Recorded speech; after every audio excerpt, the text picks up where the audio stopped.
என்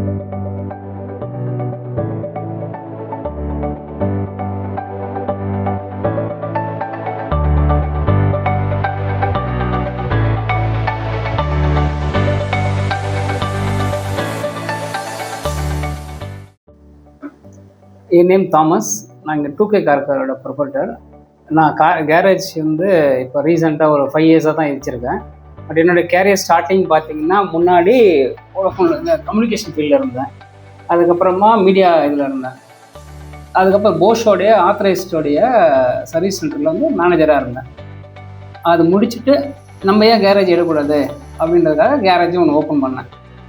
அதுவும் சக்ஸஸாக தான் போயிட்டுருக்கு. எங்கள் அப்பா ஆக்சுவலாக பார்த்தீங்கன்னா எங்கள் அப்பா வந்து காரோடைய ஸ்ப்ரே பெயிண்டிங் பண்ணுறவர். முன்னாடி ஸ்கூல் வேனு இது எல்லாமே பண்ணியிருந்தார். அப்போ எனக்கு இதில் வந்து பெருசாக எந்த உடன்பாடுமே இல்லை. ஏன்னா அது வந்து நிரந்தரம் கிடையாதுன்ற மைண்ட்லேயே இருந்ததுனால அது மாதிரி 20 hours வெயிலே இருந்து இது பண்ணுவார். அதனால அதுக்கப்புறமா நான் என்ன பண்ணேன், வேறு கலெக்ஷன் ஃபீல்டு அந்த மாதிரி ஃபீல்டில் இருந்துட்டு அதில் இருந்துட்டு ஒரு சரி கம்பெனி இந்த கேரேஜ் எப்படி தான் இருக்குதுன்னு பார்க்கலாம் அப்படின்னு எங்கள் அப்பாவுடைய சர்க்கிள் கஸ்டமர்ஸ்லாம் பார்த்தீங்கன்னா நல்லா ஹை ப்ரொஃபைல் கஸ்டமர்ஸு. சரி வேறு ஏதாவது அவங்க ப்ளூ போலில் ஏதாவது கிடைக்கும் அப்படின்றதுக்காக சரி கேரேஜ் எடுத்து பண்ணலாம் அப்படின்ட்டு ஒரு கம்பெனியில் வந்து மேனேஜராக ஜாயின் பண்ணேன். அந்த இடத்துல எப்படி இன்ஃபர்மேஷன் எல்லாமே கேதர் பண்ணிக்கினேன். அவங்க எப்படி பண்ணுறாங்க, எப்படி இது பண்ணுறாங்க, கஸ்டமர்ஸ் எப்படி பிடிக்கிறாங்க, என்ன மாதிரி ஹேண்டில் பண்ணுறாங்க. அதுக்கப்புறமா சரி நம்மளே ஏன் கேரேஜ் எடுத்து பண்ணக்கூடாது அப்படின்றதுனால என்னுடைய மொத்த இன்வெஸ்ட்மெண்ட்டும் போட்டுட்டு ஒரு கேரேஜ் எடுத்து ரன் பண்ணேன். ஆஸ் ஆஃப் நவ் இது வரைக்கும் எந்த இஷ்யூஸும் இல்லை. இன்ஸ்டன்ட் பார்த்திங்கன்னா இந்த ஃப்ரைட் ரைஸ் சாப்பிட்ற மாதிரி தான். ஃப்ரைட் ரைஸ் சாப்பிட்டு ஃபுட் பாய்சன் வரும், அந்த மாதிரி கதை தான். இதே பழுதெடுத்துங்க வீட்டில் வேக வச்சு ரொம்ப நாள் கழிச்சு பண்ணுறதுனா அதுக்கும் இதுக்கும் டிஃப்ரெண்ட் இருக்குது. இன்ஸ்டன்ட்டாக வர இப்போ எக்ஸாம்பிள் பார்த்தீங்கன்னா இப்போது டிங்கரிங் பெயிண்டிங் எடுத்துங்களேன். அவங்க சொல்லுவாங்க 2 hours வந்து டிங்கரிங் பண்ணி பெயிண்டிங் வந்து பண்ணி தந்துடுறேன், இன்ஸ்டன்ட் உங்களுக்கு நல்லாயிருக்கும். அந்த டைமுக்கு நல்லாயிருக்கும். ஆனால் ஒரு 1 week ஒரு 1 month வெயிலே நிற்கிது வண்டி அப்படின்னா அப்படியே தோல் உரிகிற மாதிரி அப்படியே உரியும். அப்புறம் கொஞ்சம் கொஞ்சமாக டாட்டாக வரும். அந்த ஒரு காரணத்துக்காக தான் நாங்கள் பண்ண மாட்டோம். அதே மாதிரி எங்கள் சைடில் பண்ணுறோம் அப்படின்னா ஒரு 2 நாள் 3 நாள் டைம் எடுத்துக்கும். அது எதுக்காகனா ஒரு நாள் ஃபுல்லாக டிங்கரிங் பார்ப்போம், இன்னொரு நாள் பட்டி பார்ப்போம். பட்டி பார்த்துட்டு காயணும் ஃபஸ்ட்டு. அது காஞ்ச பிறகு தான் நம்ம பெயிண்ட் அடிப்போம். பெயிண்ட் அடிச்சிட்ட பிறகு கொஞ்ச நாள் கழிச்சிட்டு ஒரு எல்லாத்துக்குமே டைம் இருக்குது, வெதருக்கு ஏற்ற மாதிரி மாறும். அப்போது பட்டி இது ஃபுல் பெயிண்டிங் முடிச்சுட்டு எங்கள் சைட்லேருந்து ஒரு தடவை வெயிலில் கொஞ்ச நாள் நிற்க வைப்போம். ஏன்னா பெயிண்டோடைய இது மாறும், ஷேடு மாறும். ஏன்னா கஸ்டமரு புதுசுக்கும் பழசுக்கும் டிஃப்ரெண்ட்ஸ் தெரியவே கூடாது. நாங்கள் சொல்லிடுவோம் 90% தெரியாது, 10% நல்லா உத்து பார்த்தீங்கன்னா மட்டும் தான் தெரியும். ஏன்னா என்னதான் இருந்தாலும் இது புதுசு, பக்கத்தில் இருக்கிற இது வந்து பழசு தான். அதனால் 10% இருக்கும். யாராவது நோட்டீஸ் பண்ணுறாங்க அப்படின்னா மட்டும்தான் ஜட்ஜ் பண்ண முடியும். அதர்வைஸ் கண்டிப்பாக கண்டே பிடிக்க முடியாது. அந்த ஒரு காரணத்துக்காக தான் டிலே பண்ணுவோம். 2K கார் கேரில் நாங்கள் எப்படி பண்ணோம்னா, கஸ்டமர் எடுத்த உடனே ஃபஸ்ட்டு அவங்களுடைய இஷ்யூ என்னன்றதை அனலைஸ் பண்ணுவோம். அதுக்கப்புறமா டேரெக்டாக மீட் பண்ணுவோம். ஒரு சில கஸ்டமர் நான் ஏன் அங்கே வரணும், என் டைம் வேஸ்ட் பண்ணுறோம், நாங்களே டேரெக்டாக விசிட் பண்ணிவிட்டு ஃபஸ்ட்டு அவங்க கொரி என்னன்னு பார்ப்போம்.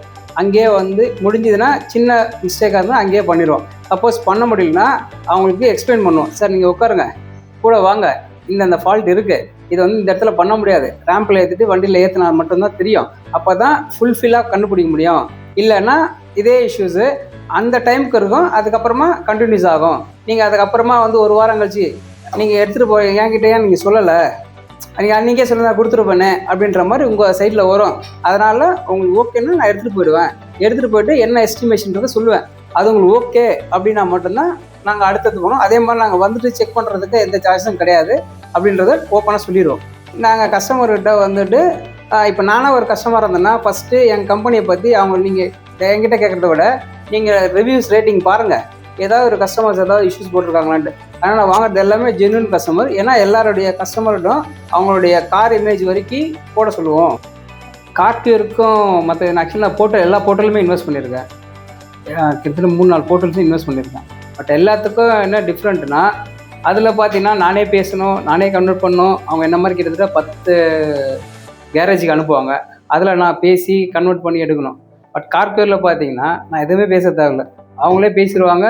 அவங்களே வந்து கேரேஜில் எடுத்துகிட்டு வந்து வண்டியை விட்டுருவாங்க. கஸ்டமர்கிட்ட என்ன ரெக்யர்மெண்ட்டோ இங்கே சொல்லிடுவாங்க, நான் கேட்கணும் இல்லை. அதுலேருந்து அடிஷ்னலாக என்னென்னா பேசி சப்போஸ் ஏன்னா அவங்க 10 பாயிண்ட் கேட்குறாங்க அப்படின்னா அது இல்லாமல் ஃபால்ட்டு பார்த்தீங்கன்னா ஒரு 15 பாயிண்ட் கிட்ட இருக்கும். அது இல்லாமல் நாங்களே அனலைஸ் பண்ணிட்டு கஸ்டமர்கிட்ட சொல்லிடுவோம். அந்த கொட்டேஷன் கொண்டு அவங்களே பேசிடுவாங்க. அதே மாதிரி பேமெண்ட் நாங்கள் பார்கிங்னு எதுவும் பண்ண தேவையில்ல. கார்கேர்லேயே அவங்களே எல்லாமே ஆல்ரெடி பேசிட்டு தான் எங்கள்கிட்ட வர்றதுனால, அது இல்லாமல் எல்லா காருமே இங்கே அனுப்ப மாட்டாங்க. அவங்க கன்சர்ன் டெபாசிட் ஏதோ ஒரு அமௌண்ட் வாங்கிட்டு இன்ஸ்ட்ரக்ஷன் சார்ஜ் மாதிரி வாங்கிட்டு அதுக்கப்புறமா தான் இங்கே வரும். அப்படி இருக்கும்போது கஸ்டமர் எங்கிட்ட வந்து பார்கிங்னு பண்ண மாட்டான். எங்கிட்ட பேசவும் தேவையில்லை. என்ன நம்ம அமௌண்ட் பில்லிங் கொடுக்குறோமோ அந்த பில்லிங் அதே மாதிரி எக்ஸ்ட்ராவும் பில்லு போட மாட்டோம். என்ன ஜென்யூனிட்டி பில்லோ அந்த மாதிரி பில்லை போட்டுட்டு எங்களுக்கு இது வரைக்கும் கார்கேரில் வாங்குறதுனால எனக்கு எந்த இஷ்யூஸும் வந்ததில்லை. ரீகம்ப்ளைண்ட்டும் நாங்கள் பண்ணதில்லை. அதனால் கேரேஜ் சப்போஸ் அவங்க சைடில் நீங்கள் போடுறீங்க அப்படின்னா தாராளமாக நீங்கள் இன்வெஸ்ட் பண்ணலாம் உங்ககிட்ட. என் நேம் வந்து முகமது. நான் வந்து பார்த்திங்கன்னா என் ஏஜ் வந்து பார்த்திங்கன்னா இப்போ வந்து 22 தான். பட்டு நான் வந்து இது வந்து 2018 வந்து இந்த மாதிரி வந்து ஒரு ஒர்க்கை பண்ணணும், இந்த மாதிரி ஒரு கற்றுக்கணும் அப்படின்னு சொல்லி தான் நான் வந்தேன். ஃபஸ்ட்டு வந்துட்டு நான் கற்றுக்கிட்டு அதுக்கப்புறம் வந்து சரி நம்மளும் ஏன் ஒரு ஷெட்டு வைக்கக்கூடாது, நம்ம ஒரு ஏன் பிஸ்னஸ் ரன் பண்ணக்கூடாது அப்படின்னு சொல்லி நான் பார்த்துட்டு அதுக்கப்புறம் தான் நான் என்ன பண்ணேன், நானே ஒரு இந்த இடத்துல ஒர்க் பண்ணிட்டு இந்த ஓனர்கிட்ட நானே வந்து டேக் ஓவர் பண்ணிட்டேன் இந்த பிஸ்னஸ். அவர்கிட்ட கேட்டு அவர் அப்ரோட் டேக் ஓவர் பண்ணிட்டேன். இப்போ வந்து இந்த பிஸ்னஸ் நான் பண்ணிட்டு இருக்கிறேன். எனக்கு வந்து நல்லா போயிட்டு கஸ்டமர் வந்து ரொம்ப ஹாப்பியாக தான் போகிறாங்க. ஏன்னா என்னோட டார்கெட் வந்து என்னென்னா என் கஸ்டமர் வந்து நடு ரோட்டில் நிற்கக்கூடாது. ஒரு வண்டி ரெடி பண்ணி கொடுக்குறேன் அப்படின்னா அந்த கஸ்டமர் சேஃபாக போயிட்டு சேஃபாக வந்துடணும். அதுதான் என்னோடய ஃபஸ்ட்டு வந்து டாபிக் தான் இருக்கும். நான் கஸ்டமர்கிட்ட சொல்லுவேன், சார் நான் ஒரு வண்டி ரெடி பண்ணி என்கிட்ட வண்டி வருது அப்படின்னா கஸ்டமர்கிட்ட சொல்லிடுவோம், சார் வண்டி வந்து இதெல்லாம் கம்ப்ளைண்ட் இருக்குது, இதெல்லாம் நீங்கள் கண்டிப்பாக பண்ணி தான் ஆகணும், அப்படி இல்லைன்னா கண்டிப்பாக வந்து உங்களுக்கு ப்ராப்ளம் தான் நீங்கள் ஃபேஸ் பண்ணுவீங்க அப்படின்னு சொல்லிட்டு நான் இன்ஃபார்ம் பண்ணிடுவேன். அதே மாதிரி என் கஸ்டமர் வந்து பண்ணிடுவாங்க ஒர்க் அப்படின்னா என் கஸ்டமர் சரிம்பா பண்ணிடுங்கன்னு சொல்லிட்டு பண்ணிடுவாங்க. இது வரைக்கும் நான் பண்ணி கொடுத்த கஸ்டமர் ரோட்டில் இது வரைக்கும் நிற்கவே இல்லை. ஆனால் நான் நிறைய அட்டன் பண்ணியிருக்க கஸ்டமரில் எல்லாரும் வந்து ரோட்டில் தான் நிற்பாங்க.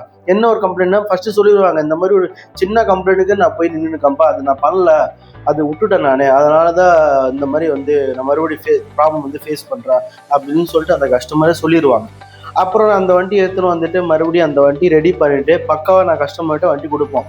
வேறு இது ரிலேட்டட் வேறு எதாவது கம்ப்ளைண்ட் இருந்துச்சு அப்படின்னா அதுவும் நான் கஸ்டமர்கிட்ட சொல்லிடுவோம், சார் இது பண்ணிடுறாங்க, கஸ்டமரே பண்ணிடுவான். ஒரு கஸ்டமர் வந்து வராங்கன்னு வச்சுங்க, அவரோட ப்ராப்ளம் வந்து எல்லாமே நம்ம ஃபஸ்ட்டு வந்து அப்சர்வ் பண்ணுவோம். அது இருக்கிறது எல்லாமே வந்து நம்ம ஃபுல்லாக பண்ணி கொடுப்போம். எந்த கம்ப்ளைண்ட் வந்து பார்த்திங்கன்னா எல்லாமே அவர் வண்டி வந்து பக்காவாக ஒரு வண்டி நம்ம டெலிவரி பண்ணுவோம்.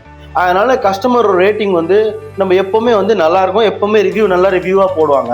இப்போ ஃபார் எக்ஸாம்பிள் வந்து என்னென்னா, இப்போ நான் ஒரு ரீசெண்டாக வந்து பண்ணது ஒரு ஃபோர்ட் ஃபிகோ வண்டி. அது வந்து பார்த்திங்கன்னா கஸ்டமர் வந்து ரொம்ப ஹாப்பி. அதனால் அவரே வந்து பார்த்திங்கன்னா அவர் அப்பார்ட்மெண்ட்ஸில் இருக்கிற எல்லாரும் அவர் ரெஃபர் பண்ணாங்க. கஸ்டமரில் ரெஃபர் பண்ணாங்க, அது எல்லாமே அவர் ரிலேட்டிவ்ல இருக்கிற எல்லாரும் ரெஃபர் பண்ணாங்க. அதனால் நம்மளுக்கு மெயின் ஃபோக்கஸ் வந்து என்ன, கஸ்டமர் ஹாப்பி பண்ணுறது நம்மளோட மெயின் ஃபோக்கஸ். அதனால் நம்ம கஸ்டமர் வந்து இது பண்ணால கஸ்டமர் டைரெக்டாக அவங்களும் வந்து ரெஃபர் பண்ணிடுறாங்க. சார் ஒரு வண்டி வருது அப்படின்னா நம்ம அந்த வண்டி வந்து ஃபுல்லாக செக் பண்ணும், ரேம்பில் ஏற்றிட்டு ஃபுல்லாக சஸ்பென்ஷன் எல்லாமே A to Z ஃபுல்லாக எல்லாமே செக் பண்ணிவிட்டு அதுக்கப்புறம் தான் அந்த கஸ்டமர்கிட்ட அப்டேட் கொடுத்துரும். சார் இந்த மாதிரி இதெல்லாம் ஃபால்ட் இருக்குது, இதெல்லாம் வந்து பண்ணணும் அப்படின்னு சொல்லிட்டு அந்த கஸ்டமர்கிட்ட சொல்லிடும். அந்த கஸ்டமர் எல்லாமே சப்போஸ் ரேட் கேட்பாங்க, அது ப்ரைஸை நான் அனுப்பிச்சிட்டு அந்த கஸ்டமர் ஓகே பண்ணணும் அப்படின்னா நான் எல்லாமே வந்து பண்ணி முடிச்சுட்டு கஸ்டமர்கிட்ட டெலிவரி வண்டி பண்ணிடும். அது பண்ணும்போது கஸ்டமர் வந்து பார்த்திங்கன்னா அவரே வந்து ரெஃபர் பண்ணுவாங்க, நிறைய கஸ்டமர் அவரே ரெஃபர் பண்ணுவாங்க. அதனால் வந்து நல்லாவே நம்மளுக்கு வந்து அவரோட ரெஃபரன்ஸ்னால் நம்மளோட பிஸ்னஸ் வந்து நல்லாவே போயிட்டு இருக்குது. சாட்டிஸ்ஃபை எப்படின்னா நம்ம வந்து நல்லா பண்ணி கொடுக்குறோம். அதனால் வந்து நம்மளோட கஸ்டமர் வந்து 100% வந்து பார்த்திங்கன்னா சாட்டிஸ்ஃபை. அதனால் வந்து கஸ்டமரும் வந்து நிறைய கஸ்டமர் ரெஃபர் பண்ணிட்டு தான் வண்டி வந்து நம்மளோட கேரேஜ்க்கு 2K காருக்கு நிறைய வண்டி வருது.